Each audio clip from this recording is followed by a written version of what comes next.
I'm so sorry. Are you okay? Yeah, I'm fine, but look at the clouds. Aren't they amazing? By the way, clouds are massive lumps of water or ice crystals suspended in air. Thick blankets of clouds usually suggest imminent rain. Or do they? Hey friends, blankets of clouds do not necessarily suggest rain. In fact, some clouds indicate a nice and sunny day, no matter how dense they look. Well, they are basically called fair weather clouds.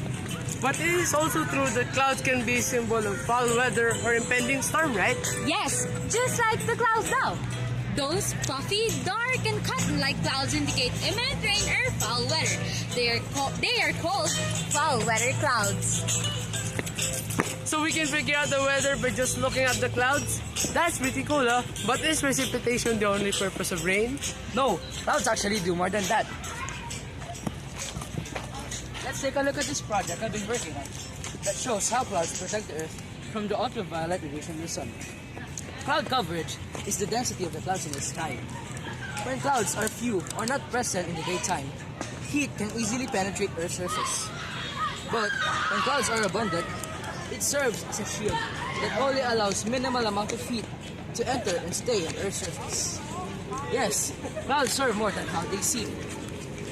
Although I know these facts I am sharing with you right now, honestly, I do not have enough idea on how clouds form and become visible. I know they start as water vapor, but what happens next after that? Don't worry. I know someone who knows what superpression is. Evaporation and condensation, these are two main processes that happen during cloud formation. Evaporation occurs in seas, lakes, and bodies of water and temperature high. Meanwhile, condensation happens in low temperature places. But how do these processes contribute to cloud formation? Come on, let's take a look at this. If you put warm water inside the bottle and close it with the cap, the water evaporates in the sides of the bottle. This is the first ingredient to creating a cloud.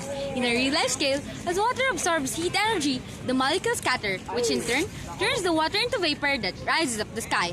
Now I am going to take the cap off the bottle. As we drop this much inside the bottle and close it with the cap, the smoke is trapped inside.